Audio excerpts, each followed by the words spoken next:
ચૂડી જીરા ચટ્ટા બાજા તમારી હસેલા ઢકડી ઝુમકડી ચાંદરિયા ગોળાવજો એ જંજરી ઉપડી ગયું બીજું લીધું નાગરબે નાવડા પાન ચોડા પાન ચાવે મારો હીરો.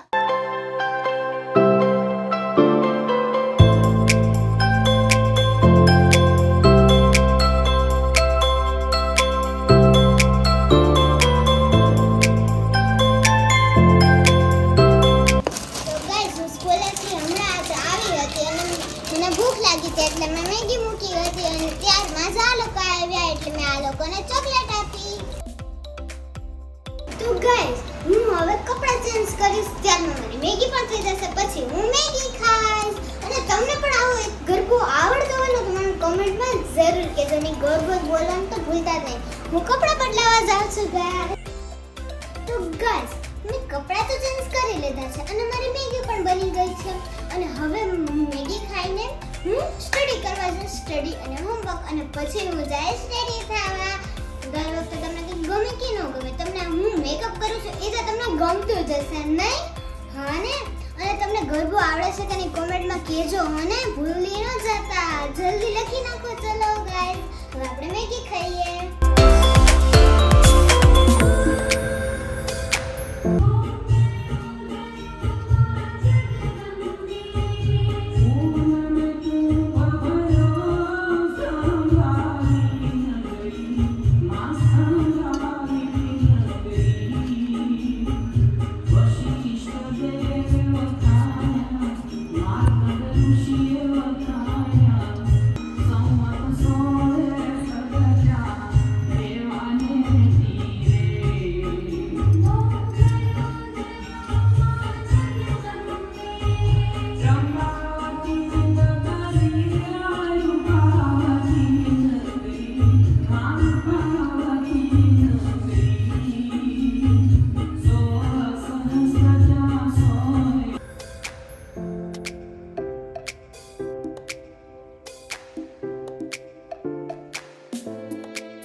તો ગાઈસ મેં હમણાં જ મેગી ખાધી અને ત્યારમાં મમ્મીએ કીધું કે પૂજાનો ટાઈમ થઈ ગયો છે તો મેં પણ મમ્મીને કીધું મમ્મી આજે તમે પૂજા ન કરતા આજે પૂજા હું કરીશ. તો મેં ભગવાનની પૂજા કરી અને હવે હું હોમવર્ક કરવા બેઠી છું. હોમવર્ક બસ હમણાં પૂરું થઈ ગયું છે અને હવે હું સ્ટડી કરીશ. તમે મને કહો કે મારા હેન્ડરાઇટિંગ કેવા છે.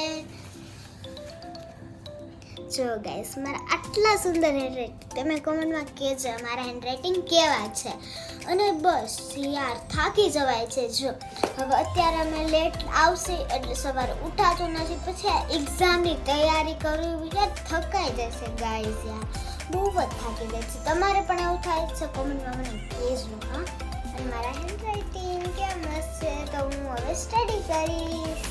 તો ગાઈસ હવે મારે જસ્ટ હમણાં હોમવર્ક પૂરું જ છે. હવે હું મારા એક્ઝામની પ્રિપેરેશન કરી રહી છું.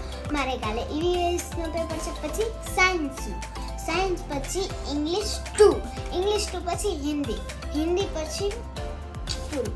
પછી આવશે અમારી ફાઇનલ એક્ઝામ. તમને એમ જ છે ને આ ફાઇનલ એક્ઝામ છે પણ નહીં આ ફાઇનલ એક્ઝામ નથી. ફાઇનલ એક્ઝામ અત્યારે નથી. આ ફાઇનલ એક્ઝામના સ્ટડીના જેમ કે આપણે હોય છે પેપર એમ રિવિઝન પેપર તમે કહો ને રિવિઝન પેપર એવી રીતે અમારા પેપર હોય છે અમારી સ્કૂલમાં. અને અમારી સ્કૂલમાં અમે અમારા મમ્મી પપ્પા જેટલું ટેન્શન નહીં લેતા હોય ને અમારા ફ્યુચરનું એટલું અમારા ટીચર્સ એટલે અમારા ફ્યુચરનું એટલું બધું ટીચર ટેન્શન લે છે. તો એ અમને એટલી બધી પ્રિપેરેશન કરાવે છે તો અમારે થોડાક ફર્સ્ટ બને જ છે કે અમે ઘરે પણ પ્રિપેરેશન કરી જેથી અમે સારા માર્ક લઈ આવી શકીએ.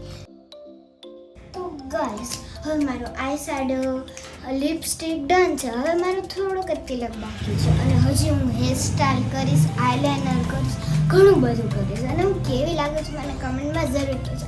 અને દરરોજ હું એક લિપસ્ટિક સેટ કરતી હતી તો થાકી ગઈ હતી એટલે મેં નવો લિપ સેટ કર્યો છે મરૂન કલરનો. કેવો છે અને આજની ચણિયાચોળી કંઈક સ્પેશિયલ છે. તમારે જોવી છે ને કઈ ચણિયાચોળી છે તો હમણાં રૂકો સબર કરો. ઓકે તો હવે આપણે પહેલાં શું કરીશું આઈલાઇનર કરશે. હવે સૌથી હાર્ડ વર્ક કરશે આપણે આઈલાઇનર. જો આપણે આઈલાઇનર કરીએ તો ગાઈસ તૈયાર છે કાન્હાની રાધા. કેવી લાગુ છું? મસ્ત ને. દર વખતે મારે આઈલાઇનરમાં વાર લાગે છે. આ વખતે આઈલાઇનરમાં નહીં, કાન્હાની રાધા લખવામાં વાર લાગે છે. અને હું કેવી લાગુ છું કોમેન્ટમાં કહેજો. હવે તમને જી ઘડીનો વધારે ઇંતજાર હતો ને એ ઘડી આવી ગઈ છે. શું?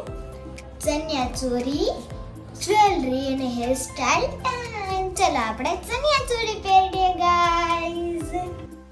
તો ગાઈઝ હું થઈ ગઈ છું રેડી. કેવી લાગુ છું? મસ્ત લાગતી હોઈશ ને. તો તમારી માટે એક સરપ્રાઈઝ હતું ને, એ છે આ વાળની હેરસ્ટાઈલ, આ પગના અને મારી કાન્હાની રાધા. કેવી લાગુ છું? મસ્ત લાગતી હોઈશ ને. અને હા, જ્યાં તમે વાળની હેરસ્ટાઈલ જોઈ છે, આ પગનું જોયું છે ને, એ બધું અમે ઘરે બનાવેલું છે. તમારે પણ શીખવું હોય ને તો કંઈ વાંધો નથી, સાવ ઈઝી છે. આ બધું અમે ઊન, કાચ અને અલગ અલગની કોડી હોય ને એનાથી બનાવેલું છે. તમે પણ ઇઝીલી બનાવી શકો છો. અને હવે હું જઈશ મારી ગરબીએ. ચલો ગાઈસ, જઈએ મારી ગરબીએ. હાલો.